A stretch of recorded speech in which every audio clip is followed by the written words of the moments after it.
Quello che vedete ripreso dal drone è il fiume Naro e raccoglie i territori di Canicattì, Naro e Favara, ma è ciò che accade anche nel fiume Magazzolo.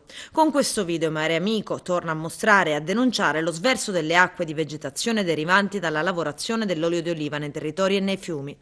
E la Guardia di Finanza, su disposizione della Procura, avrebbe già sequestrato un frantoio tra Siculiana e Montallegro. In questo caso pare che le acque reflue andassero a disperdersi nel terreno sottostante fino a raggiungere anche la strada statale 115 sottostante, con il pericolo anche per gli automobilisti.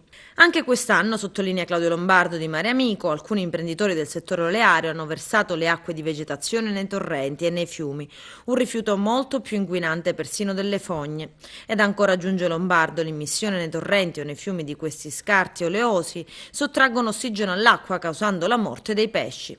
L'attuale normativa prevede che queste acque inquinanti vengano accumulate dentro vasche sigillate e poi inviate nei depuratori abilitati o versati nei terreni di proprietà, ma con una procedura ed una modalità ben definita che non danneggi l'ambiente. Un fenomeno non nuovo nella provincia di Agrigento, meno accentuato lo scorso anno, ma solo per la scarsa produzione di olive.